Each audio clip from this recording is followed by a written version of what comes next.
Alright, time check 4:07. At sandito tayo sa ano yun? Cordon Isabela. Ganda ng bundok na yan. Diyan na tayo lupunta eh. Diyan tayo dadaan sa Nueva Vizcaya, Aritaw. Ito, kita mo dito, oh. Kita mo? Text. Ayun, oh. Buti ka, mamamatay tayo bago makita eh. Ayan, oh, dito ka dyan. Welcome to... Asan? O Ayun, oh. nga, o nga no. Nasa Nueva Vizcaya na po tayo. Time check 4:22. Meron pang 4 hours. 4 hours, 1 hour and 58 minutes or 74 kilometers. Malamang kaya matagal to dahil medyo sigsag-sigsag yung daan. Bangayan Hill National Park. Ay, malamig na dito. Wow, ang ganda! Yun yung sinasabi ko sa'yo, ganda. The fuck?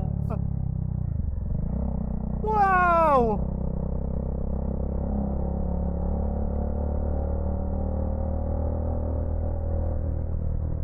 Parang yung mga nasa picture.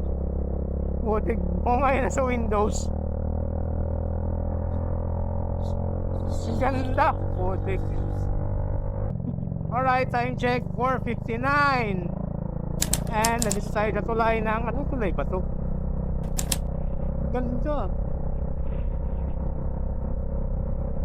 Pero part pa rin to ng Nueva Vizcaya. Hindi ko nakakita ko ng tulay. Nasa harap ko yung araw. Kaya medyo bulag sa liwanag. Yun o. Yun nga yun. Yun nga inahan natin. Ganda talaga ng Nueva Vizcaya. Nakakatanggal ng pagod. Parang pwede pa tayo mag highest point, Mikey.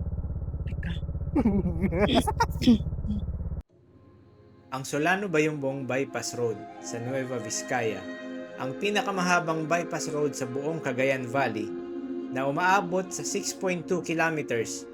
Binuksan noong Pebrero 2023 para mapabilis ang biyahe at maiwasan ang matinding traffic sa daang Maharlika. Araw-araw, higit kumulang 10,000 biyahero ang nakikinabang dito at malaking tulong ito sa mas mabilis na pagbiyahe ng agricultural at commercial goods. Bukod pa dyan, may enjoy ninyo ang scenic view ng ganda ng kalikasan ng Nueva Vizcaya habang dumadaan rito.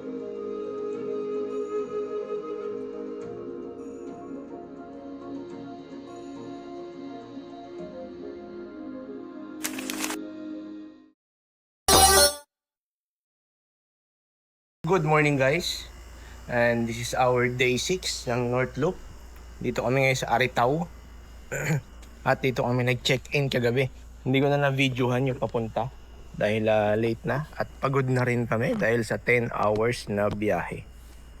So, quick tour.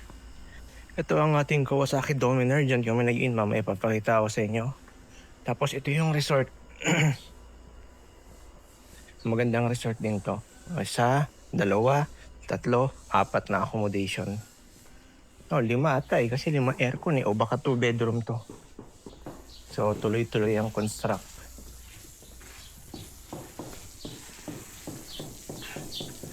Pwede na po dumaan dito? Pwede po. Yan. Tiniles daw to agabi, no, tay?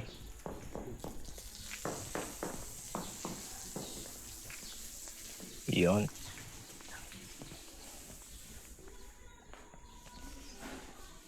Tapos ito yung mga toilet nila sa labas pag magsiswimming kayo.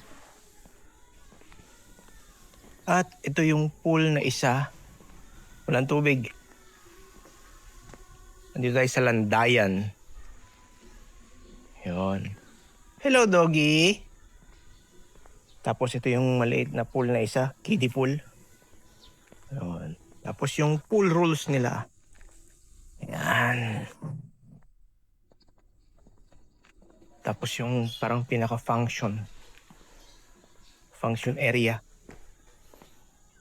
Yun, may mga cottage din dun, oh. Oh, ha?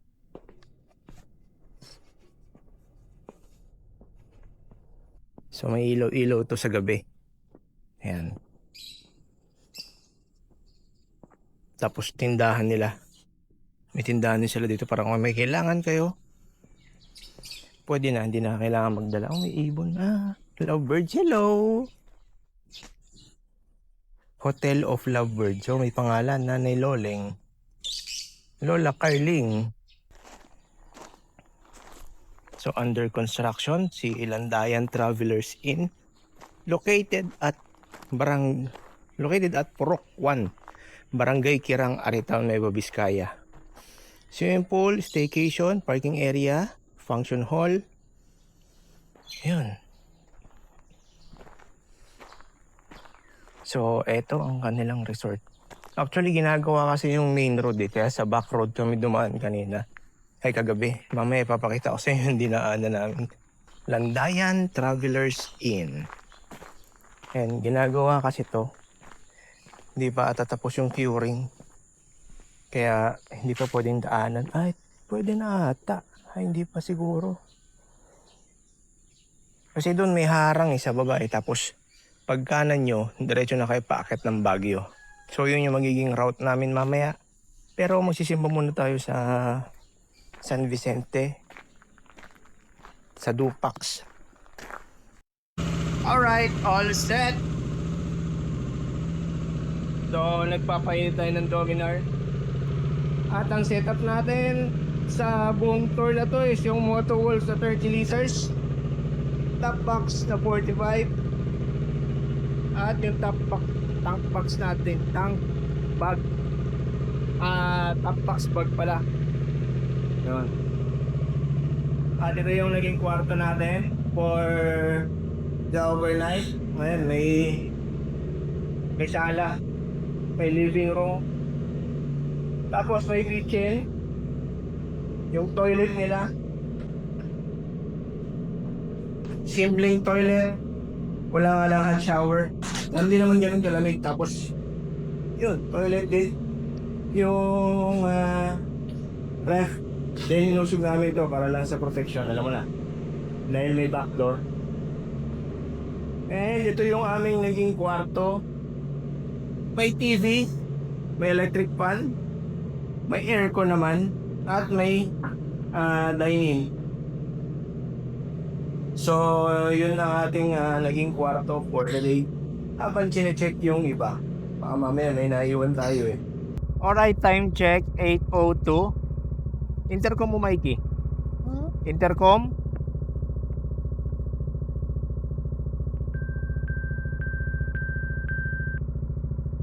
Intercom A connected. Hello. Hello. Ayun. Okay na. Larga na. Okay ka na. So, dito pala kami dumaan kahapon. Yay. Sige lang. Naisorbo tuloy kita. Sorry naman. Dandahan. Yun lang ang extra challenge dito. Dahil backdoor ginagawa yung harap. So, dito kami dumaan kagabi. Pero maliwanag pa naman. Mga 6:30 something.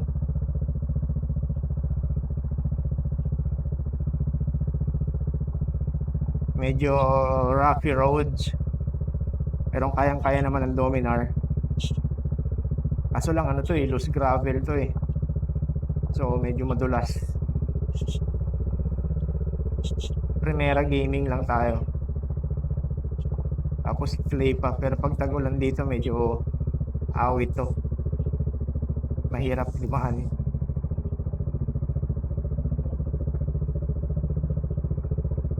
dapat naka off-road ka na tire.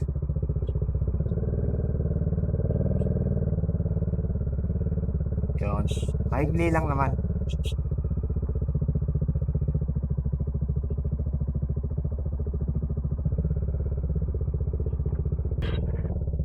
Alright, so pagbaba natin dyan, main road na. Yung kaliwa is paakyat ng Baguio, kanan dito. Tapos dito muna tayo pupunta dahil tayo mag-aalmusal. So, Kusina Lorenza. So, dito tayo mag-aalmusal dahil gutom na kami. Noodles lang yung dinner namin kagabi. Putik. Saka hopya. Dahil liblib yung lugar. Hindi na kami lumabas. Bumili lang kami doon sa tindahan nila. Alright. Rice plus vegetable, 105. Sige. Ano to?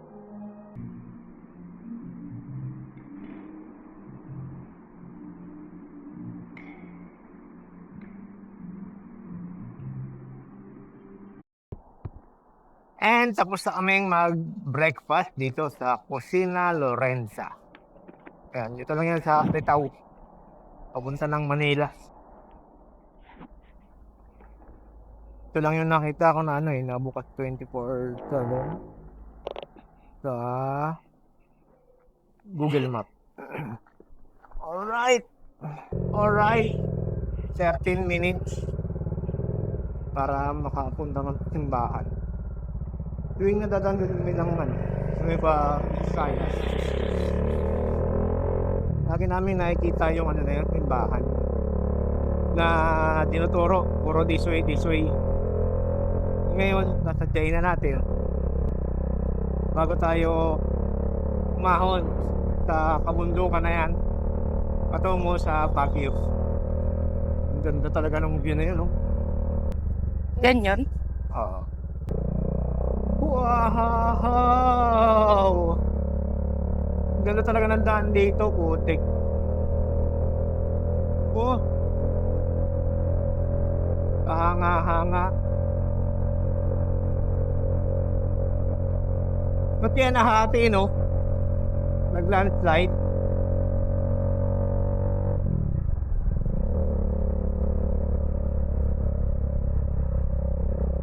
Sana mapangalagaan yung mga gantong magandang kalikasan.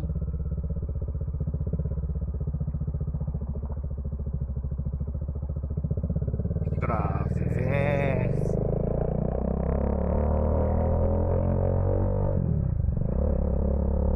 Siyempre, sa natin yung X-ray. Hawak ka.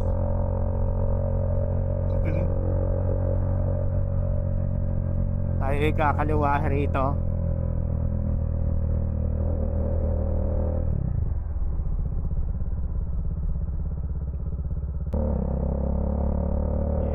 You know, Parang bukas ng X-ray. kahit siyang bundok ka tumingin. Bukas na yan? Di ba?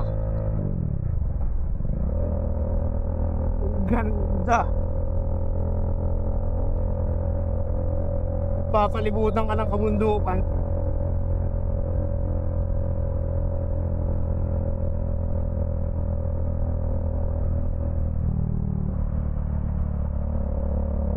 Sobrang solid.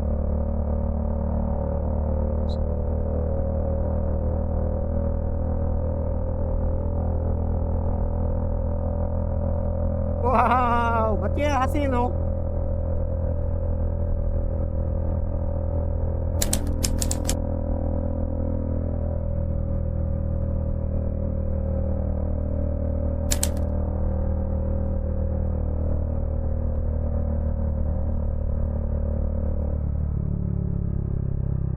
Oh, makakatabiman natin. Mati ka po.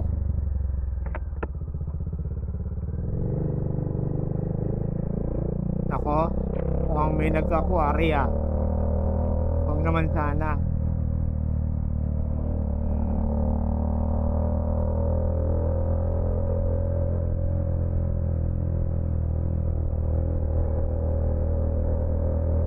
Oh, ganda. Isa ate. Bato lang kasi yung gilid. Oo nga, ba't nga? Baka nagkaka-landslide dito.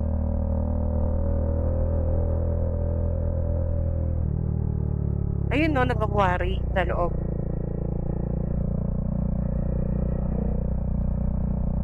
Meron nga. Hindi ko kumakain.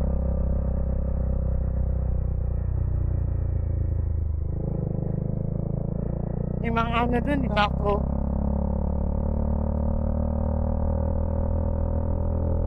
Ito ba to? Kaya mukhang hati.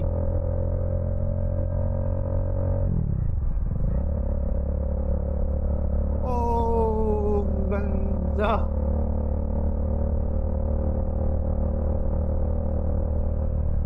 Magat River pa rin pala yung maagos dyan. Malamang galing ng Magat Dam. Kasi from Magat Dam, doon na naman naipon yung mga galing ng Cagayan River.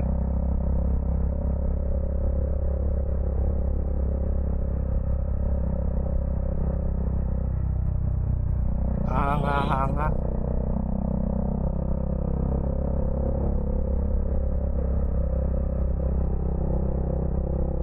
...239 post.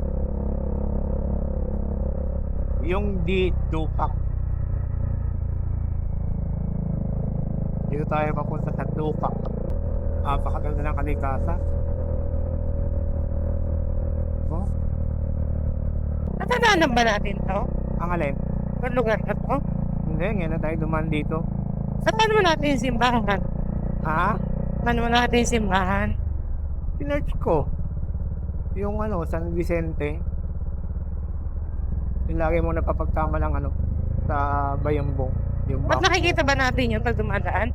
Hindi, di ba lagi natin nakikita na na puro this way. Tapos 10 kilometer something.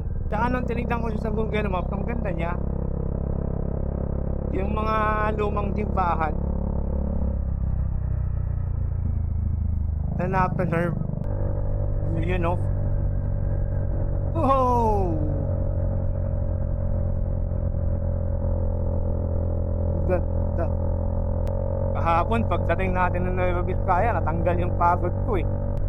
Ano init? Ah, Mainit. sa Mainit saan? Cagayan. Oh.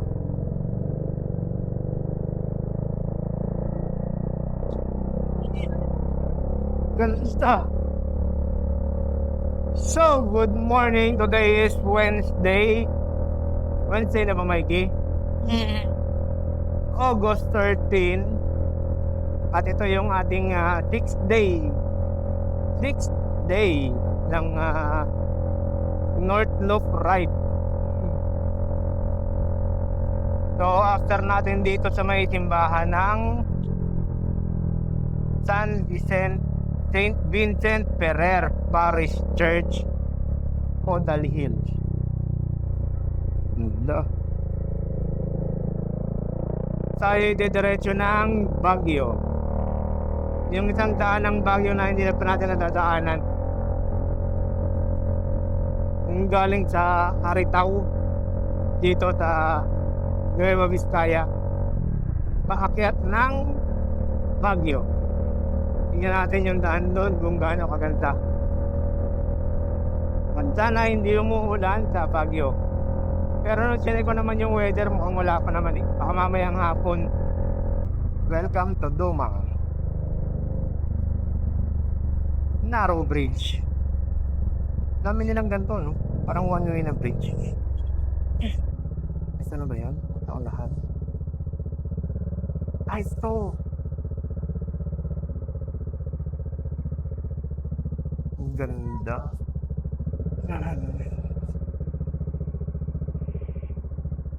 Halika na. Sarado na naman. Kasi hindi weekdays eh. The weekend. Weekday. Weekdays nga. Pero hindi kasi weekend. Ano nakalagay doon? Welcome to St. Vincent Ferrer.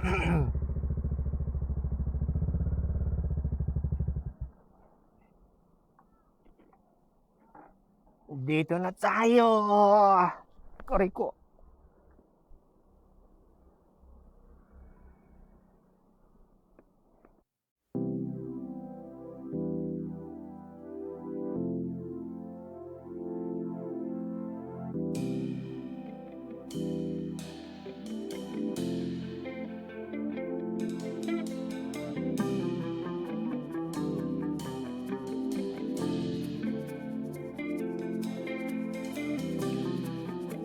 Ito ang St. Vincent Ferrer Parish Church sa Dopage, Dupax del Sur. Isa sa pinakalumang simbahan sa buong Nueva Vizcaya at itinuturing na National Cultural Treasure ng Pilipinas. Itinayo noong 1776 ng mga Dominican missionaries at hanggang ngayon nakatayo pa rin ang original structures na gawa sa adobe, bricks at lime mortar. Kapansin-pansin ang Baroque-inspired facade nito kasama ang intricate details, old-style stonework at iconic bell tower na simbolo ng pananampalataya ng Vizcayano.